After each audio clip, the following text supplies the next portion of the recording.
All right, welcome to the fourth and final review of the evening. Up this time is um I don't know, I got a few different titles here, but we'll go with the Steam with the Ninth Dawn remake. Um Rediscover the magic of the Ninth Dawn series in this complete reimagining of the original game. Venture into a massive 2.5 open world. Explore 45 new dungeons in a single player or online co op setting. Craft weapons, raise pets, play a deck building card game, and take down the Castle of um, Malter. Apparently, that's what it's called. It sounds tasty. Anyway, so I guess I'll be upfront in saying I have never heard or experienced or seen anything from the Ninth Dawn franchise until I got the solicitation for this remake in my inbox not too long ago. Um, from what I've been able to see on Steam, this is at the very least a trilogy of games. Um, I'm not sure if these other titles are connected spin-offs or they're just being listed here because the same publisher. Um, It can't be that old because some of those are pretty modern features. no, like the original Ninth Dawn came out in 2012, um, and has apparently been renamed the Clunky Controls Edition. Like, I gotta wonder how clunky the controls were there because I can't say the controls here were the smoothest I've ever experienced. Like, I flicking the right stick to attack? yep. Oh no. How do I get off this ride? I'm like, it gets better slash worse. Oh no. Well, I say that because it depends on how many pets you have. This thing briefly mentioned the pet raising mechanic. Um, Here's the thing: you can have a veritable army of uh, dungeon mobs at your disposal, and they'll do a lot of the heavy fighting for you, and the game becomes much more tolerable. Up until the point where they die and you have to take back control of the combat yourself. Yeah, the combat in this game is at best mind-numbingly monotonous because putting aside how awkward and gangly it is to use the not just the melee weapons connected to the right analog stick here, your magic weapons connected as well. So if you got a stave equipped, you will fire the magic power in that direction. Contrasted with the bow and arrow, which gets its own dedicated button, and that's the left bumper. I don't know why they set it this way. Like especially when there were more buttons, you could have used the left trigger for the magic instead of awkwardly combining the two into one attack. I'm guessing staff spells are free? As far as as far as I could tell, like to a certain um yeah. See, like right here, like you're actually doing your melee attack and your staff spell. hmm Why is it like this? I mean, it could be worse. They could be making us expend mana. True. Um, really never figured out how to actually use mana in the game. Um, at least for the time I played. Also, there appears to be a first-person mode. I didn't bother looking into how that got activated because this is not a game I wanted to play in the first person. truth be told. Like, if I'll do that, I would play an actual Elder Scrolls game. Like, uh, is there like a option to toggle that on and off? Yeah, it's in the. Oh my God in hell.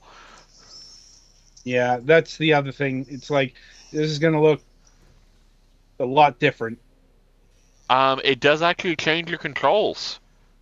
Mm, Right, it's like FPS on a console now.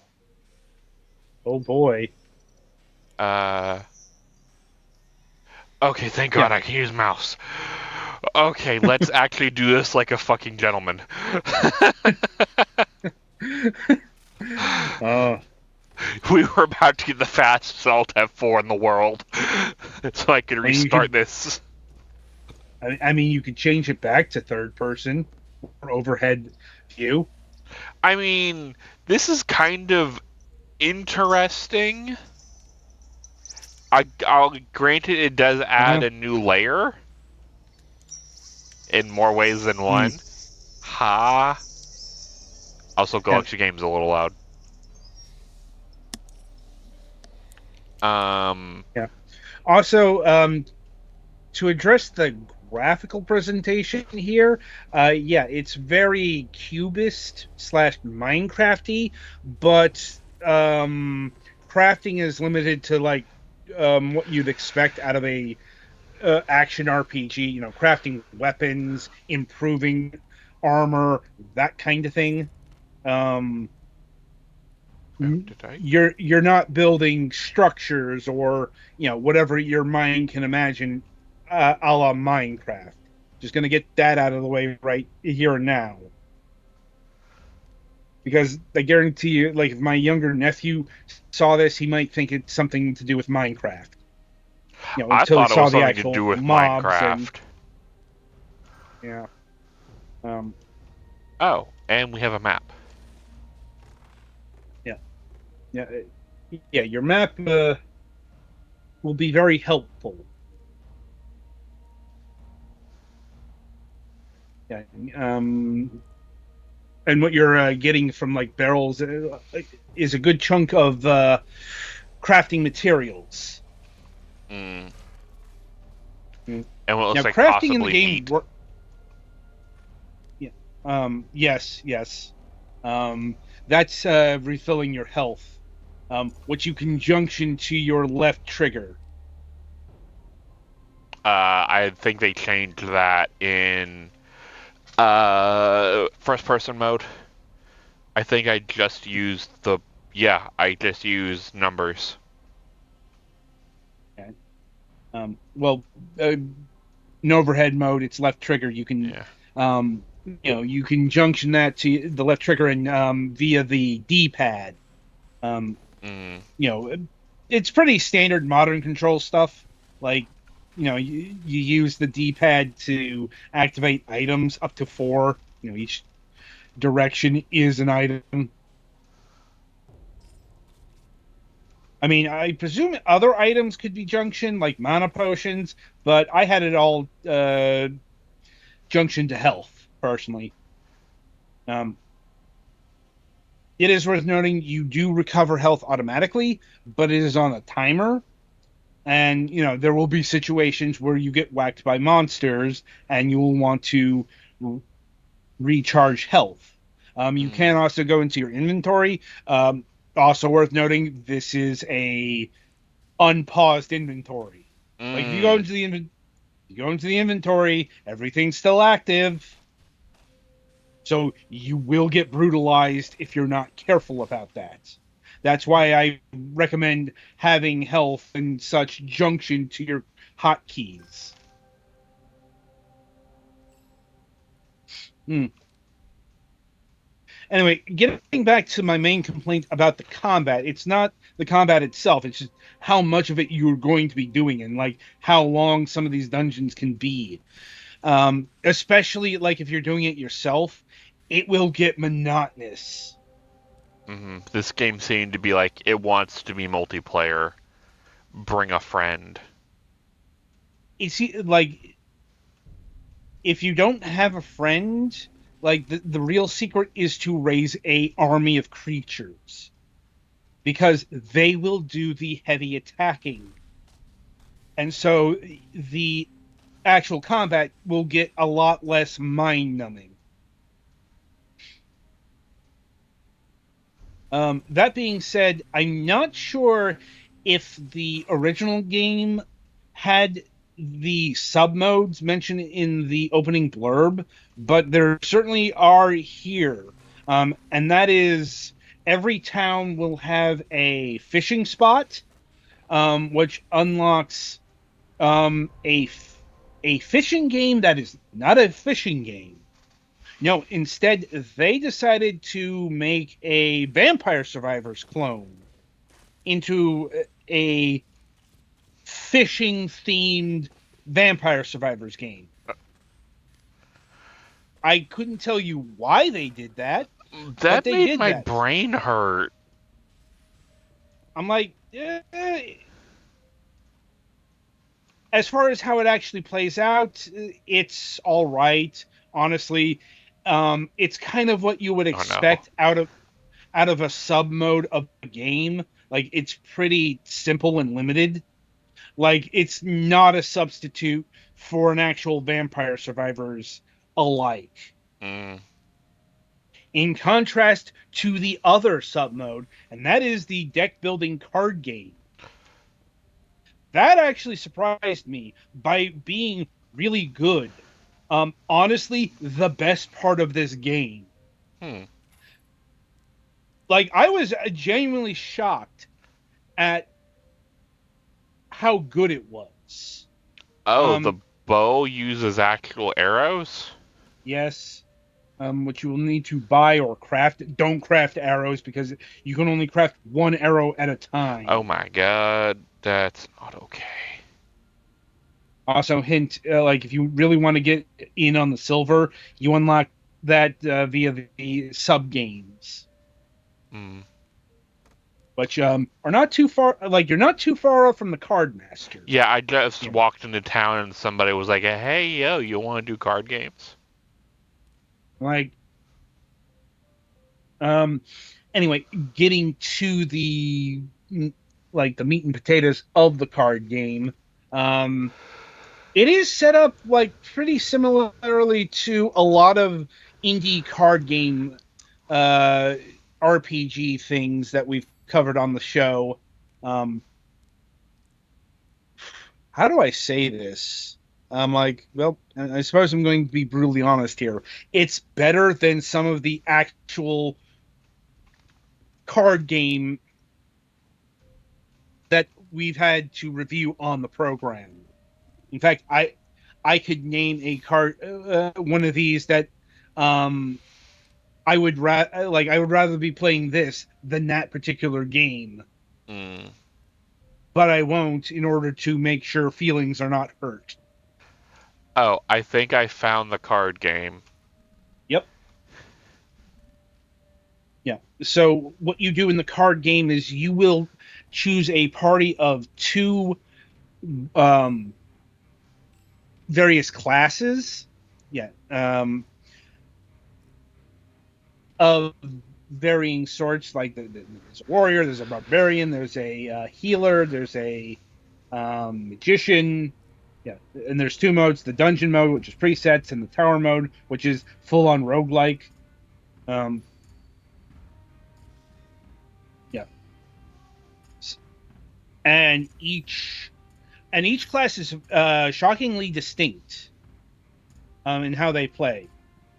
Like the healer, you would as you would expect, engages in healing spells, but also engages in the defense, the shield cards.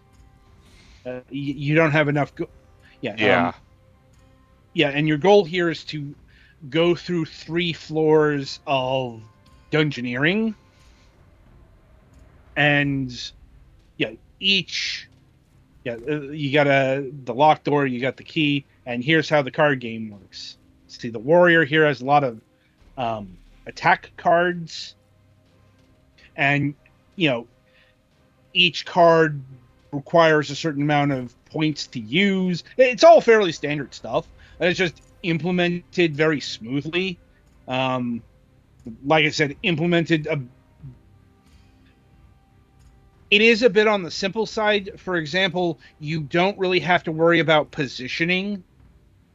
Like in a more dedicated card game, like if this were its own thing, you'd expect the front creature to take the brunt of the attack force, as in, you've got rows.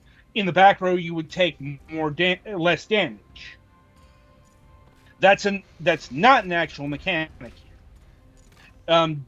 Ditto your party. It doesn't really matter if you have your healer in the front or the back.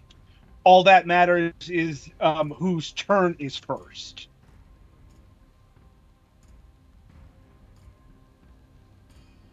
You also can't move your characters, nor can the opponent move, nor are there barriers to contend with. So, as good as this mode is, it is still seen as a sub-mode because it absolutely would have had movement configurations. Once again, played a lot of these. I've seen that kind of stuff.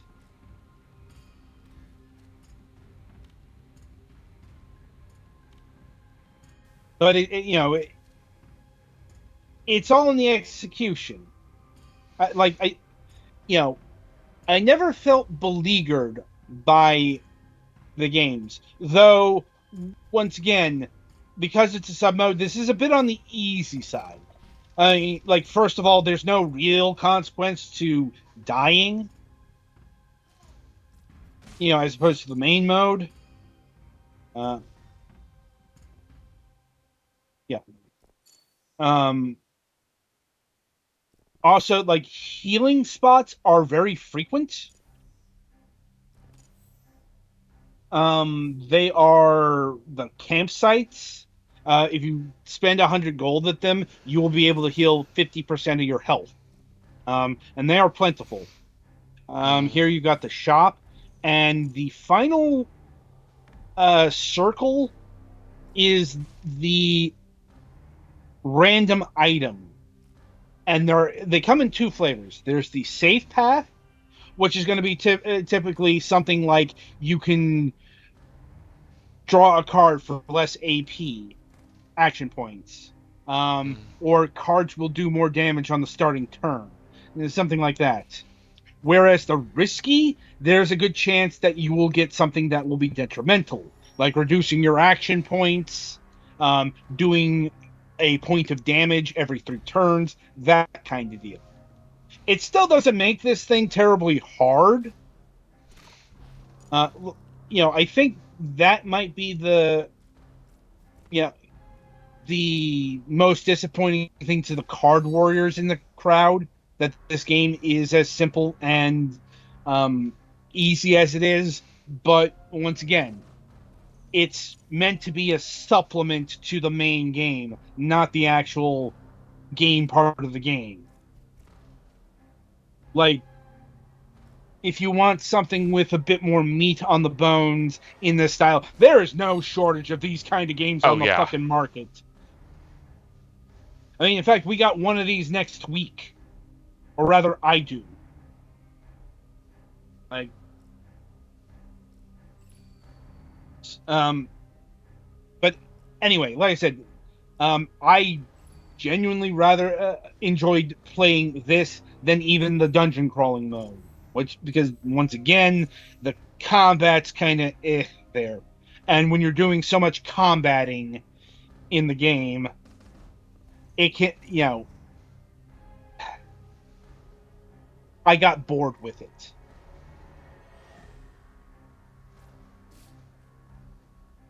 And that's about all I got for the Ninth Dawn remake here. Petty, do you have anything additional to add to the conversation? Not really. The game seems alright. The first person mode is an interesting addition. Yeah. So I suppose that it's once again time to calculate, is this game worth it?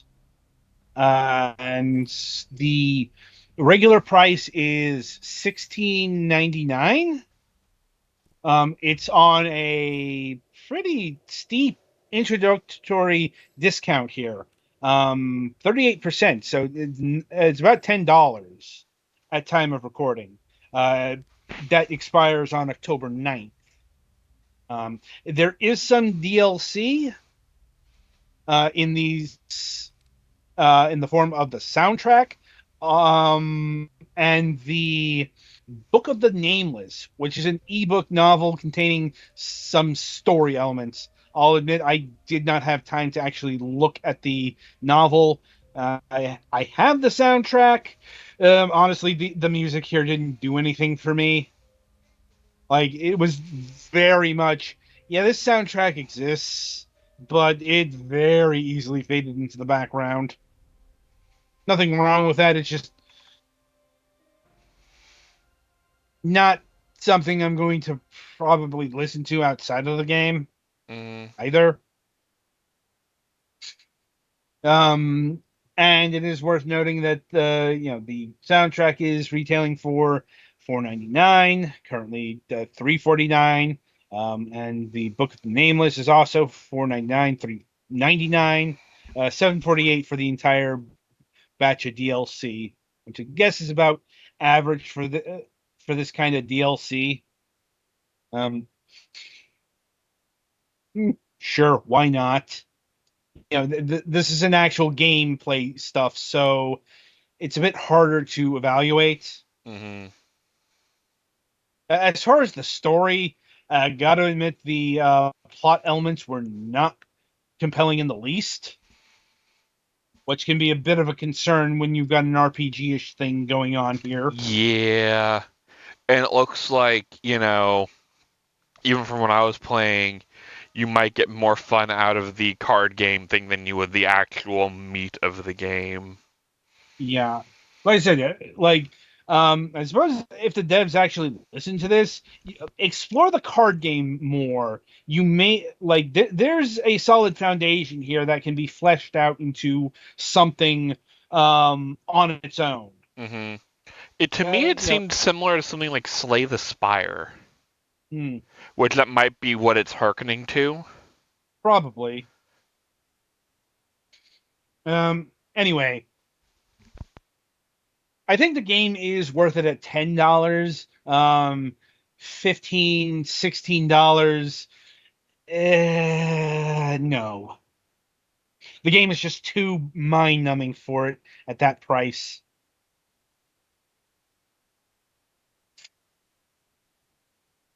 And yeah, I think that's about all I got here on Ninth Dawn. And if there are no more comments, questions, or concerns, that will wrap up the review session. So, coming up on the week ahead, pending weather at time of recording, um, got to admit that we are potentially, I am in the potential path of another fucking hurricane. Yeah, Um, 'tis the that season. it's the peak of the season. Exactly. Um, so I may have to evacuate on Wednesday. And in that case, yeah, there will be no shows. I Um, may stream like some gameplay or something. I may start back up Digimon Wednesday a I little mean, early. if Mac wants to venture forth with his own version of an inside the studio of MSP, that's up to him. But if I have to fucking evacuate because of a hurricane, I'm going to do that. Yeah, because you're not one of Anyways, those crazy Floridians. You're just a Floridian. I I resent even being called that. I A wasn't denizen born of here. Florida. Trapped in Florida. Valid. We'll take it. Yeah. Anyway, so if the weather plays nice on Wednesday, October 9th, we'll be having Ellis Tukey of Spectra, or Spectra 1970s Immersive Sim. Like that's the name she has on Twitter, but it looks like the game has been shortened to Spectra.